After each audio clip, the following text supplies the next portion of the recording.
नमस्कार। 11वीं की फिजिक्स में आप सभी लोगों का स्वागत है। कल की क्लास में हमने वेक्टर का वियोजन बताया था। सदिशों का वियोजन एक महत्वपूर्ण टॉपिक है, समझ रहे हैं ना। सदिशों का वियोजन एक महत्वपूर्ण टॉपिक है। उस वीडियो को आप 2 बार 3 बार देखिए, समझ रहे हैं ना। अच्छे से देखिए, रिपीट करके देखिए, बार बार देखिए, तब जाके जो कि एक महत्वपूर्ण टॉपिक है, महत्वपूर्ण वीडियो है कह सकते हैं। बढ़िया देखिए सही ढंग से।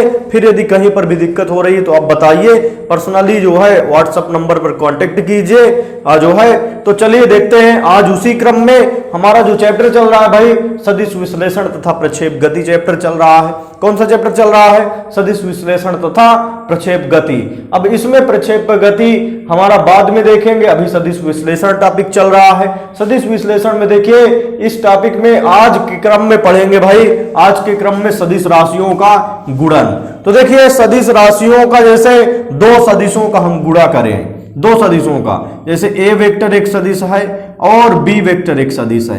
इन दोनों का गुणा 2 प्रकार से हो सकता है। इन दोनों का गुणा एक बार अदिश प्राप्त हो सकता है, अदिश भी प्राप्त हो सकती है। 2 सदिशों का गुणनफल एक अदिश राशि हो सकती है, समझ रहे हैं ना। या दो सदिशों का गुणनफल एक क्या हो सकती है? सदिश राशि हो सकती है। बिल्कुल ध्यान से समझ लीजिएगा भाई, 2 सदिशों का गुणनफल एक अदिश भी हो सकती है और 2 सदिशों का गुणनफल क्या हो सकता है? एक सदिश राशि भी हो सकता है। तो सामान्य गुणा नहीं है। सामान्य गुणा क्या होता है? जैसे 3 गुणे 4 कर दिया तो 3 चौको 12 हो गया, या a गुणे a कर दिया तो a स्क्वायर हो गया, a गुणे b कर दिया तो a b हो गया। लेकिन ऐसा इसमें नहीं है, समझ रहे हैं ना। इसमें सदिश राशियों के गुणनफल में ऐसा नहीं है।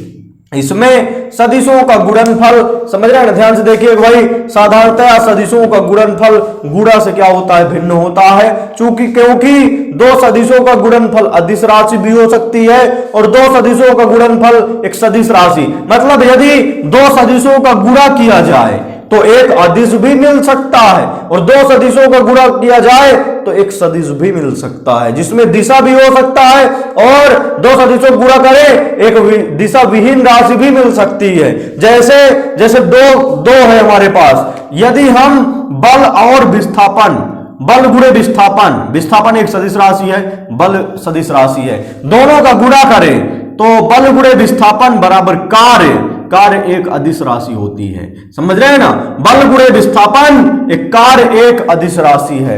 और यहां से जब ये अदिश मिलता है, कार्य मिलता है, तो यहां डॉट गुणन जिसे कहते हैं, अभी आगे आएगा। और यदि बल गुणे बल की क्रिया रेखाओं के बीच की लंबवत दूरी, तो लंबवत दूरी या विस्थापन का गुणा करें F इंटू आर वेक्टर, तो एक बल आघूर्ण मिलता है, समझ रहे हैं ना। बल आघूर्ण एक सदिश राशि होता है। ये आगे पढ़ने को मिलेगा, बिल्कुल कंफ्यूज नहीं होंगे भाई। बल आघूर्ण क्या होता है? बल आघूर्ण जब कार्य वाला चैप्टर पढ़ाएंगे, समझ रहे हैं ना, कार्य पढ़ाएंगे तो उसमें बल आघूर्ण मिलेगा। तो बल आघूर्ण और कार्य दोनों फार्मूले में एक होते हैं, बस अंतर क्या है? कार्य एक अदिश राशि होती है और बल आघूर्ण एक सदिश राशि होती है। जब का बल और विस्थापन का गुणा कराते हैं, दोनों सदिश राशियां हैं, दोनों सदिशों का गुणा कराते हैं तो कार्य एक अदिश राशि होता है। और जब बल और उनके बीच की दूरी या विस्थापन का गुणा कराते हैं, दोनों सदिशों का गुणा कराते हैं, तो बल आघूर्ण एक सदिश राशि मिलती है, समझ रहे हैं ना। तो 2 सदिशों का गुणनफल एक अदिश भी हो सकता है, मेन रूप से ये समझना है। 2 सदिशों का गुणनफल एक अदिश राशि भी हो सकती है और 2 सदिशों का गुणनफल एक सदिश राशि भी हो सकती है, समझ रहे हैं ना। अदिश भी हो सकता है, सदिश भी हो सकता है। तो चलिए देखिएगा, ध्यान से देखेंगे तो बड़े आराम से समझ में आ जाएगा आपको। हमारे पास देखो सदिश राशियों का गुणनफल है भाई। सदिश राशियों का गुणनफल, सदिश राशियों का गुणनफल, सदिश राशियों का गुणनफल सामान्य गुणनफल से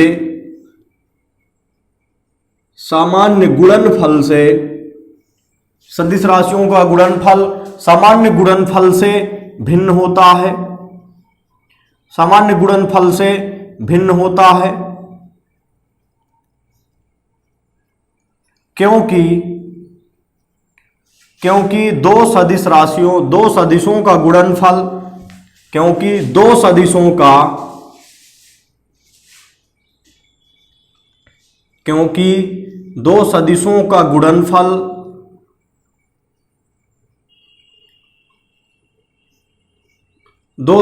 का गुणनफल एक अदिश राशि भी हो सकती है,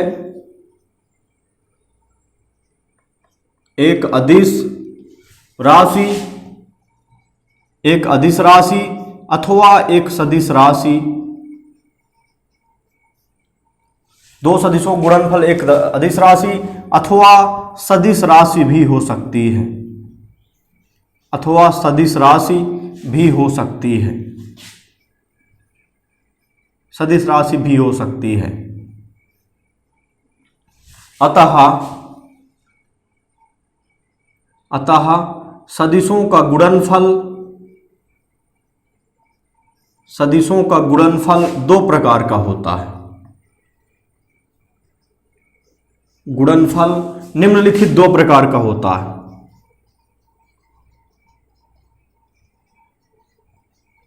निम्नलिखित दो प्रकार का होता है। जिस प्रकार हम नोट करते चलते हैं उसी प्रकार आप भी नोट करते चलें भाई। सदिशों का गुणनफल निम्नलिखित दो प्रकार का होता है। निम्नलिखित दो प्रकार का होता है, जो निम्न प्रकार से है, जो निम्न प्रकार से है, जो निम्न प्रकार से है। तो चलिए देखते हैं सदिशों का गुणनफल। तो देखिएगा भाई, यहां से जो है बिल्कुल ये जो हमने परिभाषा लिखी आपको बिल्कुल समझ में आ जानी चाहिए, सही तरीके से सभी लोगों को याद हो जानी चाहिए कह सकते हैं। देखिए परिभाषा क्या है, 2 बार आप 3 बार बढ़िए इसको मनन कीजिए, चिंतन कीजिए, समझ रहे हैं ना। यदि आपको आगे कुछ करना है तो आप सही ढंग से मेहनत कीजिए, समझ रहे हैं। प्रॉपर जो पढ़ाया जाता है या जितना आप पढ़िए, जितना वीडियो देख रहे हैं पूरा वीडियो देखा करें। फिजिक्स का तो जरूर, फिजिक्स का पूरा वीडियो देखिए और बढ़िया जितना पढ़ाया जाता है क्रम से नोट्स बनाते चलिए, सही ढंग से पढ़ते चलिए, क्योंकि आगे जो कंपटीशन होंगे बिल्कुल समझ लीजिए, आगे जो कंपटीशन होंगे पूरी इंटर की फिजिक्स आती, जैसे आप नेवी का देंगे इंटर के जस्ट बाद, या एयरफोर्स का देंगे या पॉलिटेक्निक देने जाएंगे, समझ रहे हैं ना। तो इंटर की पूरी फिजिक्स हो गई, इंटर की मैथ हो गई, केमिस्ट्री हो गई, इस प्रकार पूरा जो है पूछा जाता है। इंग्लिश उसमें जुड़ जाती है, कुछ जो है कुछ जीके वगैरह हल्का सा आ जाता है। तो बिल्कुल आप समझ लीजिए कि जब सही ढंग से मेहनत करेंगे तब आपका कुछ आगे जो है हो सकता है। तो देखिए यहां से क्या है हमारे पास सदिश राशियों का गुणनफल, इसमें कैसे देखेंगे। सदिश राशियों का गुणनफल सामान्य गुणनफल से क्या होता है, भिन्न होता है। ऐसा नहीं है कि जिस प्रकार सामान्य गुणन होता है उसी प्रकार सदिशों का गुणन हो जाए। सदिश राशियों का गुणनफल सामान्य गुणनफल से भिन्न होता है, क्योंकि दो सदिश राशियों का गुणनफल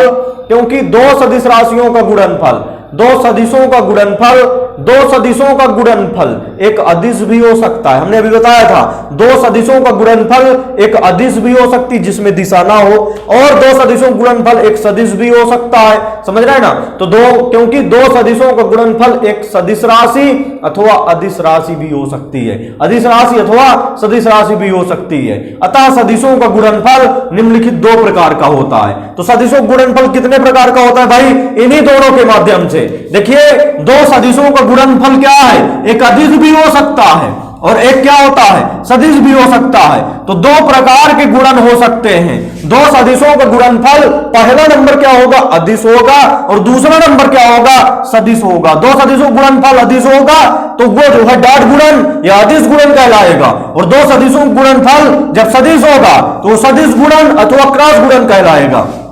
तो पहला नंबर क्या बनेगा आपसे, पहला नंबर जब दो सदिशों का गुणनफल एक अदिश राशि हो तो क्या कहलाएगा, इसे अदिश गुणन कहेंगे। अदिश गुणन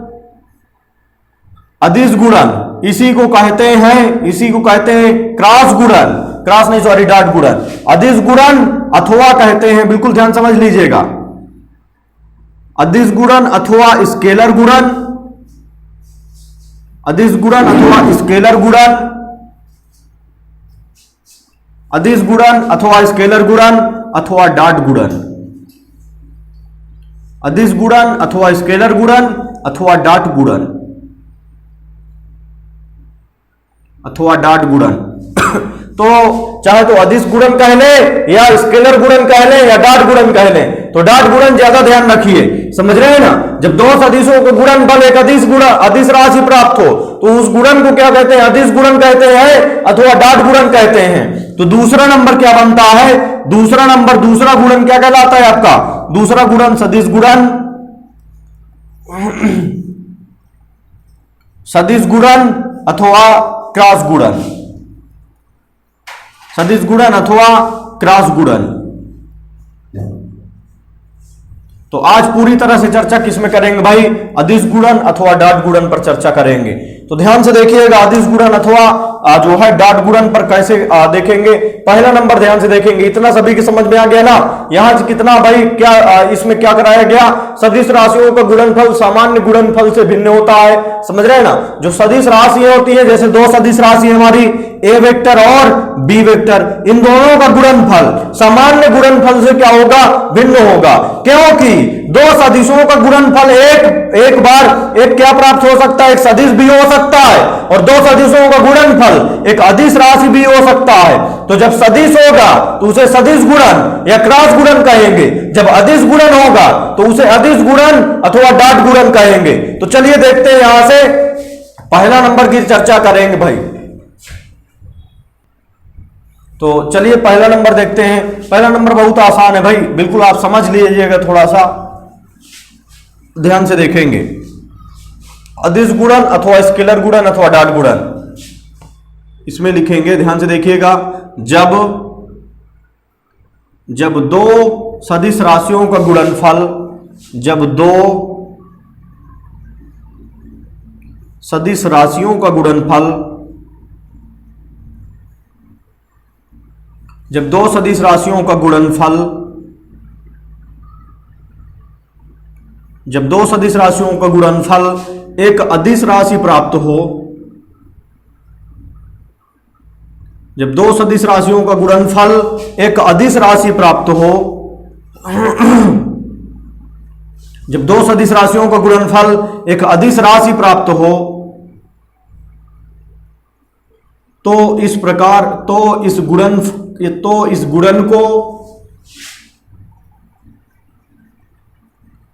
गुणन को डॉट गुणन कहते हैं। तो इस गुणन को अदिश गुणन अथवा डॉट गुणन कहते हैं,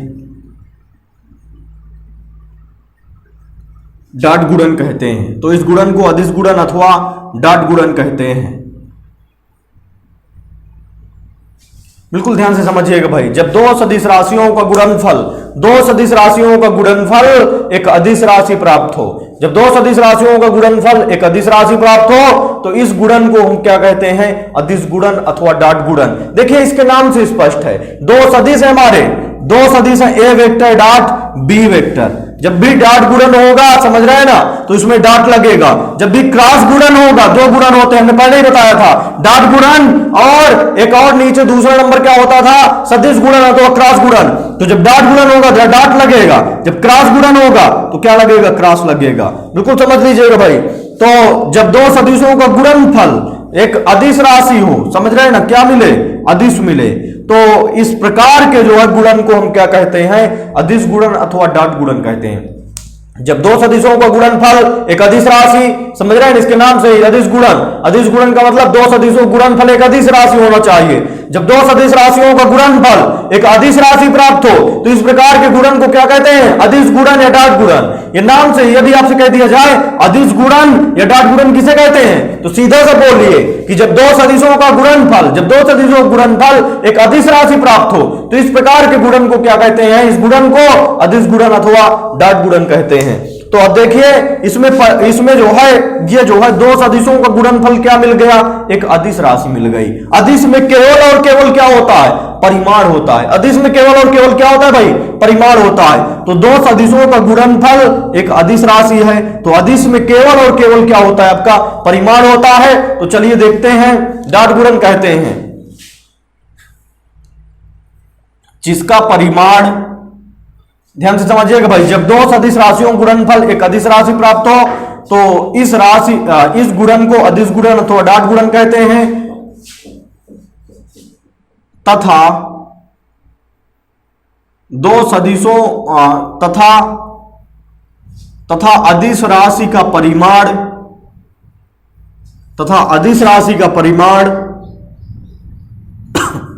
अदिश राशि का परिमाण, ध्यान से समझिएगा भाई, तथा अदिश राशि का परिमाण दोनों सदिशों के परिमाणों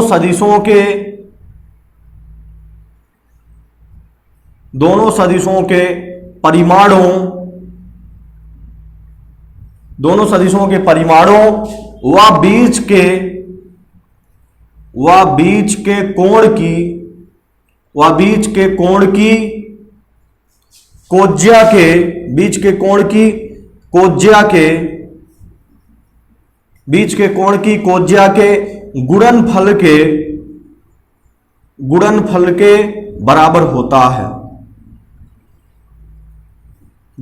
के बराबर होता है।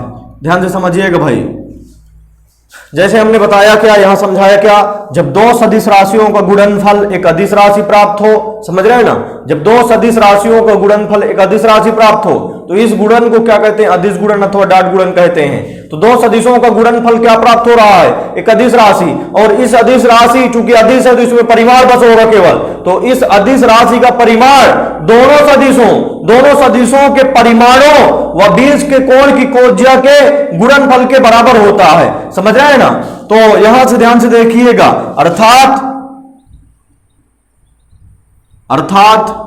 ए वेक्टर डॉट बी वेक्टर बराबर ए बी कास थीटा, ये जो है दो सदिश राशियों का डॉट गुणन है। जब दो सदिश राशियों का गुणनफल एक अदिश, ये कौन सी राशि है, ये कौन सी राशि है आपकी, ये एक अदिश राशि है। समझ रहे हैं ना, ये पूरी कौन सी राशि है, अदिश राशि। इसमें केवल और केवल क्या है, परिमाण है, ये पूरा परिमाण है, इसमें दिशा नहीं है। दो सदिश राशियों का गुणनफल एक अदिश राशि प्राप्त हो रही है। अदिश का मतलब केवल परिमाण, इसमें दिशा नहीं है। जब दिशा नहीं है तो केवल क्या बना इसमें, परिमाण। तो इसका परिमाण क्या बनेगा भाई, जब दो सदिश राशियों का गुणनफल एक अदिश राशि प्राप्त हो तो इस प्रकार की गुणनफल को क्या कहते हैं, हम अदिश गुणन या डॉट गुणन कहते हैं। और इस अदिश का परिमाण दोनों सदिशों के परिमाणों, देखिए ए वेक्टर सदिश ए वेक्टर का परिमाण ए हो गया, सदिश बी वेक्टर का परिमाण बी हो गया, और इन दोनों के बीच का कोण थीटा का कोज्या लिए हैं। तो इस अदिश का परिमाण, समझ रहे हैं ना, तथा अदिश का परिमाण दोनों सदिशों के परिमाणों तथा दोनों के बीच के कोज्या, दोनों सदिशों के बीच के कोण की कोज्या के गुणनफल के बराबर होता है। देखिए मान लीजिए जैसे हमारे पास ये कोई सदिश हो जाए, क्या, ये कोई सदिश ए वेक्टर है और ये कोई सदिश क्या है, बी वेक्टर है। बिल्कुल समझ लीजिएगा भाई, ये कोई सदिश ए वेक्टर है और ये कोई सदिश क्या है, बी वेक्टर है, और इन दोनों के बीच का कोण कितना है, थीटा है। तो दो सदिश है हमारे ए वेक्टर और बी वेक्टर, दोनों के बीच का क्या निकालना है, हमें दोनों का क्या निकालना है, डॉट गुणन निकालना है। तो डॉट गुणन कैसे होगा, ये डॉट गुणन कैसे होगा भाई, ए वेक्टर डॉट बी वेक्टर बराबर कहता क्या है भाई, इसका परिमाण ध्यान समझिएगा, यदि दो सदिश राशियों का गुणनफल एक अदिश राशि प्राप्त हो तो इन दोनों सदिशों का गुणन क्या कहलाता है, हमारा डॉट गुणन कहलाता है। और इनका परिमाण, इन दोनों सदिशों के गुणन का परिमाण क्या होगा, क्योंकि अदिश राशि मिल रही है यहां, समझ रहे हैं ना, दो सदिशों का गुणनफल एक अदिश राशि, तो ये क्या है हमारी, ये अदिश राशि है पूरी, ये पूरी ए बी कास थीटा क्या है, अदिश राशि। तो अदिश राशि में केवल और केवल क्या होता है, परिमाण। तो इस अदिश का परिमाण क्या होगा, इस अदिश का परिमाण दोनों सदिशों के परिमाणों, ए वेक्टर का परिमाण ए और बी वेक्टर का परिमाण बी, दोनों सदिशों के परिमाणों व उनके बीच के कोण की, उनके बीच का कोण क्या है, थीटा, उनके बीच के कोण की कोज्या के गुणनफल के बराबर होता है। तो ए वेक्टर डॉट बी वेक्टर बराबर ए वेक्टर का परिमाण ए हो गया और बी वेक्टर का परिमाण बी हो गया, इनके बीच की कोण, इनके बीच का कोण कितना है, थीटा, थीटा का कोज्या क्या होगा, कास थीटा, तो कास थीटा का क्या हो गया, गुणा करा देंगे। तो यहां से कहेंगे क्या भाई, दो हमारे पास अदिश गुणन या डॉट गुणन होता क्या है, चलिए देखते हैं अदिश गुणन अथवा डॉट गुणन, एक बार ध्यान से समझेंगे भाई। जब दो सदिशों का गुणनफल, दो सदिश है हमारे पास, जब दो सदिशों का गुणनफल एक अदिश राशि प्राप्त हो, ये एक अदिश राशि है, यदि इसमें तीर लग जाता तो क्या बन जाता, सदिश बन जाता, लेकिन तीर नहीं लगा है, केवल और केवल ए बी cos थीटा है। ए वेक्टर का परिमाण ए हो गया, बी वेक्टर का परिमाण बी हो गया, और ए और बी के बीच का कोण थीटा, थीटा का कोज्या ले लिए cos थीटा हो गया। समझ रहे हैं ना? तो ये एक केवल अदिश राशि है। तो दो सदिशों का गुणनफल एक अदिश राशि प्राप्त हो तो यह गुणन क्या कहलाता है, अदिश गुणन अथवा डॉट गुणन। और इसका परिमाण कितना होगा, चूंकि इसमें अदिश है, ये अदिश प्राप्त हो रही है, अदिश में केवल और केवल क्या होता है, परिमाण होता है। तो इसका परिमाण दोनों सदिशों के परिमाणों, दोनों सदिशों के परिमाणों व दोनों के बीच के कोण, दोनों के बीच के कोण की कोज्या के गुणनफल के बराबर होता है। दोनों सदिशों के परिमाणों व दोनों के बीच के कोण की कोज्या के गुणनफल के बराबर होता है। तो यह पूरी तरह से अदिश या डॉट गुणन की परिभाषा होती है। परीक्षा में कई बार पूछा जाता है, वार्षिक अथवा अर्धवार्षिक दोनों में। तो सही ढंग से इसको तैयार कर लीजिए भाई। तो बिल्कुल ध्यान से समझिए कि भाई इसको ढंग से समझ लीजिएगा, ये टॉपिक बहुत महत्वपूर्ण है। यदि आपको ये समझ में आएगा डॉट गुणन, समझ रहे हैं ना, बार बार हम कह रहे हैं, आपको यदि कहीं भी दिक्कत हो रही है तो आप सीधा व्हाट्सएप में कांटेक्ट कीजिए, या जो है आप ज्यादा दिक्कत हो रही है तो आप फोन करके कांटेक्ट कर लीजिए। समझ रहे हैं ना? तो बिल्कुल देखिए, यहां से हमारे पास सदिश राशियों का गुणन, सदिश राशियों का गुणन हमने बताया, आप रिपीट करके वीडियो देखा करें। जो है यदि कोई बात कम समझ में आई कहीं पर भी रिपीट करके हल्का से देख लीजिए। देखिए यहां से अदिश गुणन अथवा स्केलर गुणन अथवा डॉट गुणन, इसके नाम से स्पष्ट है, जब दो सदिशों का गुणनफल एक अदिश राशि प्राप्त हो तो क्या कहलाता है, इस प्रकार का गुणन एक हमारा क्या कहलाता है, अदिश गुणन अथवा डॉट गुणन। और इसमें डॉट लगाते हैं, जब डॉट अदिश गुणन होगा तो उसमें डॉट लगाएंगे। समझ रहे हैं, डॉट गुणन। तो यहां से जो है जब दो सदिशों का गुणनफल एक अदिश राशि प्राप्त हो तो इस प्रकार का गुणनफल क्या कहलाता है, हमारा डॉट गुणन अथवा अदिश गुणन। और ये अदिश राशि प्राप्त हो रही है तो इसका परिमाण, अदिश राशि का परिमाण दोनों सदिशों के परिमाणों और दोनों के बीच के कोण की कोज्या के गुणनफल के बराबर होता है। समझ रहे हैं ना? अर्थात ए वेक्टर डॉट बी वेक्टर बराबर ए बी cos थीटा। तो यहां से हमारे पास इतना हो गया। तो चलिए एक होमवर्क दे देते हैं भाई, कल की क्लास में हम सदिश गुणन पढ़ाएंगे। फिर जो है एकांक सदिशों का, एकांक सदिश जानते हैं ना आप सभी लोग, एकांक सदिश x अक्ष की दिशा में एकांक सदिश i कैप और y अक्ष की दिशा में एकांक सदिश j कैप होता है, और z अक्ष ये x हो गया, ये y हो गया, ये z अक्ष हो गया, z अक्ष की दिशा में एकांक सदिश k कैप। इन सदिशों का, एकांक सदिशों का डॉट गुणन और क्रॉस गुणन बताएंगे, जो कि एक महत्वपूर्ण टॉपिक है। एकांक सदिशों का डॉट गुणन और क्रॉस गुणन सवालों में यूज होता है भाई, और परीक्षा में भी पूछा जा सकता है। तो चलिए इसमें एक होमवर्क देते हैं, सभी लोग होमवर्क करके दिखाया करें। समझ रहे हैं ना? तो देखिए ये होमवर्क है भाई। हमारा होमवर्क क्या है, किसी तनी हुई डोरी के तनाव बल में 10% की वृद्धि कर देने पर, अर्थात जो है तनाव बल में त्रुटि कितनी हो रही है, तनाव बल में वृद्धि या त्रुटि, वृद्धि की वजह जैसे तनाव बल हमारे पास कुछ भी नॉर्मल रूप में आ रहा है, उसमें वृद्धि आ रहा है, प्रतिशत वृद्धि। प्रतिशत वृद्धि का मतलब प्रतिशत त्रुटि हो रही है, कम भी होगा तब भी त्रुटि, ज्यादा भी होगा वृद्धि भी होगी तब भी त्रुटि।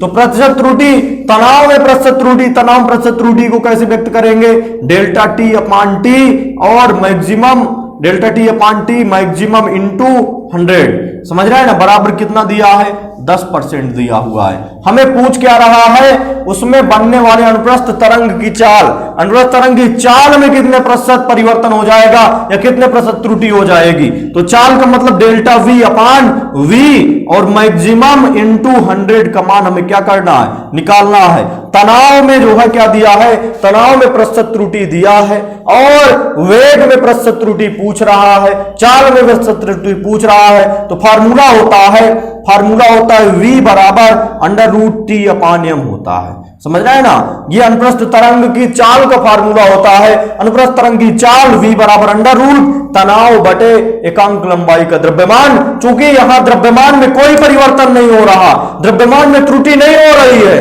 तो द्रव्यमान को नहीं लेंगे, जिसमें नापा जाए, जिसमें त्रुटि हो, बस उसी को फार्मूला में लेते हैं। समझ रहे हैं ना? इसमें देखिए v के मान में त्रुटि होना है टी के मान में त्रुटि होना है। यम के मान में, द्रव्यमान के मापन में कोई त्रुटि नहीं है, तो द्रव्यमान में से हमसे कोई मतलब नहीं है। तो अब त्रुटि कितनी हो जाएगी, v के मापन में त्रुटि डेल्टा v अपान v बराबर, यहां से जो है इसकी घात को क्या कर सकते हैं, अंडर रूट को लिख सकते हैं, घात 1 क्या लिख सकते हैं, 2 लिख सकते हैं। तो घात पहले आ जाती है, घात पहले आ जाएगी, डेल्टा v अपान v बराबर 1/2 पहले आ जाएगा, t के मापन में त्रुटि डेल्टा t अपान t। अब देखिए यम से हमसे कोई मतलब नहीं है भाई, समझ रहे हैं ना, यम से हमसे कोई मतलब नहीं, क्यों नहीं है, क्योंकि यम के मापन में कोई त्रुटि नहीं हो रही है, समझ रहे हैं ना, यम कुछ भी नहीं दिया है, आपको केवल तनाव बल से और अनुप्रस्थ तरंग की चाल से मतलब होना चाहिए, तनाव बल से अनुप्रस्थ तरंग की चाल से, यम से कोई, यम के मापन में कोई त्रुटि नहीं है तो यम नहीं लिया जाएगा। आपका इतना हो गया, फिर प्रतिशत त्रुटि निकालने के लिए 100 का क्या करा देंगे, गुणा करा देंगे। तो ये होमवर्क भाई सभी लोगों को करके, सभी लोगों को करके आप सक्रिय होइए पढ़ाई में, समझ रहे हैं ना, सभी लोगों को होमवर्क करके 79 85 56 78 16 इस व्हाट्सएप नंबर पर भेजिए भाई। डिस्क्रिप्शन में वैसे नीचे लिखा भी रहता है हमारा मोबाइल नंबर, तो आप इस व्हाट्सएप नंबर पर भेजिए, सभी लोग होमवर्क करके दिखाइए, समझ रहे हैं ना, और सही तरीके से पढ़िए, तब आप आगे कुछ बढ़ पाएंगे, कुछ बन पाएंगे।